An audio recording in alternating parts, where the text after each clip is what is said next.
Students are they're very naive, like people who come from like Hmm. my country. I don't know how what it's like from India, but we are very naive. Like we have been living a very simple life back home, and we come here. I say that you should do your own research and you should be proactive too, but somehow we haven't been taught to do that from our very childhood. It was Hmm. just read the books, just jot down whatever it is, just memorize. The people who could memorize the best are the best students. They get the award. The rest of us are like failures and of no use. So coming from that's what happens, because we've been through that. And when you come Absolutely, here, you absolutely. are so much busy with life and everything that we don't have our mental. We are not just mentally acquired, prepared to like think through these things, go through this research and everything. And that's why we're going to these education agents to get help from them, hoping that they would put us in the right place, guide us to the right place. But yeah, the industry has been saturated Unfortunately, with so no. many bad apples. It's just Yeah. sad, man. And I know what you're saying is like we have not been trained to think out of the box. Am I right? That's what Mm. you pointing Yeah, out yeah, towards. So, exactly. how you develop that thinking out of the box habit? And let's say you study civil engineering, bachelor's and a master's, and now you are Mm. moving towards the photography. So, what's the drive? How you decided like I just throw out those degrees, like not throwing out absolutely, but not working towards that career and moving to Mm. this career. What is the drive?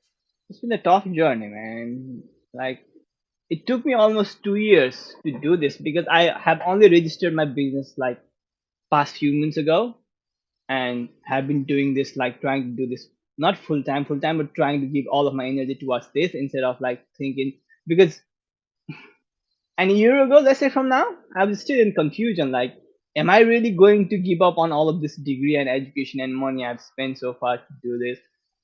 Hmm. It took me 2 years to figure this out and just to Wow. decide that, okay, this is what I'm doing, nothing else. I'm just sticking to this. So it wasn't easy for me to figure out like doing this. The reason why I'm doing this would be the fact that I've lived almost half of my life. Let's say if I'm going to live up to 60, 70 on an average, I'm already 30 now. I've lived half of my years, half of my age doing things for my parents, for my society, not for myself, not doing the things actually I want to do. So Hmm. I can either stick to that, saying that, okay, I was born here, I was raised like this, and this is what I have, and do this and live half of my life just like that, or I could make the changes, or I could live the half of my life the way I want to, you know. Wow. And I think that's why I'm doing this, because I have of my life left, and I'm going to live it my way, without considering where I was born or how I was raised or what I was put into. Because even back home when I was there, I wanted to be a musician. I used to play good guitar, but I Hmm. couldn't do that because I was an engineer. Everyone was doing that, and engineering Hmm. was the best safe career out there, and that's what I did, giving up on the passion, living for Right. somebody else, living for what society wanted me to do somehow. And coming here, being on my own, doing all of these things had somehow made me realize this thing, like, who am I? That's what I've been trying to do since these past 5 years, figuring out who I am, what I actually want to do with life. Hmm. Most people don't think about it like that. We have Hmm.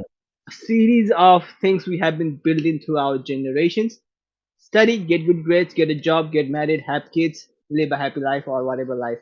That's the process. That's the line we have been teach from the very childhood, and we just follow that. We don't even sit down and think like, who am I? What actually I want to do? What do I actually love?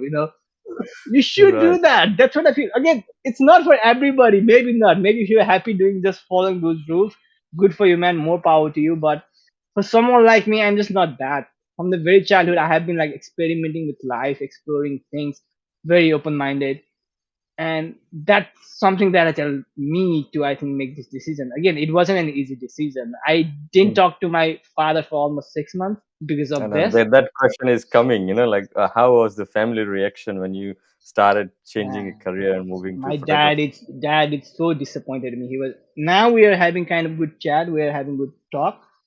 Mm-hmm. And I think the point when that happened was when I told him that please don't die in disappointment just because your son didn't do what you wanted to do. And now we Mm. are having the conversation back again. But for the 6 months, we didn't have any proper chat. I was just talking to my mom. My dad was depressed and disappointed in me back home because, like Mm. his son, he was so proud. It was a very proud feeling for him that his son is an engineer coming from the low income family background that he came from, not being able to do what he wanted to do because of the family pressures and everything. So it was a proud moment for him. So when I said that I'm not going to be an engineer, I'm just going to follow my passion for photography and videography, it was a very hard decision on him and for me. And yeah, for the 6 months we didn't even talk properly. Mm. But you have to make that sacrifices if you really want to follow your passion, if you really want to do what you want to do. That's the price of Right. it.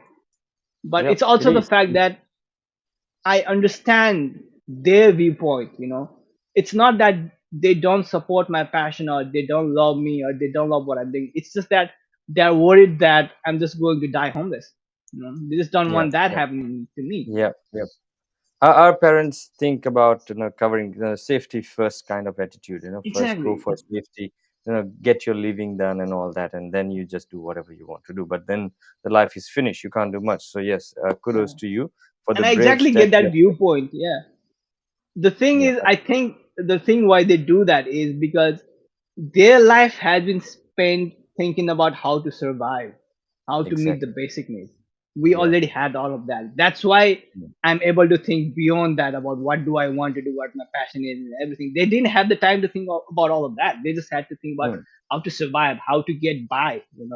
So I completely Yeah. understand their point, but in this case, I think I'm gonna have to be selfish. I love them, Yep. I care about them. I even have. This is a big thing. Like most people wouldn't have this kind of conversation with their parents, but I've even had this conversation where it's like you're going to be living for like 15 to 20 years from now. I'll be Mm. living 30, 40 more years. So I'm That's gonna right. have to be selfish in this thing. Sorry about Yep. that. I love you, but I'm going to have to be selfish.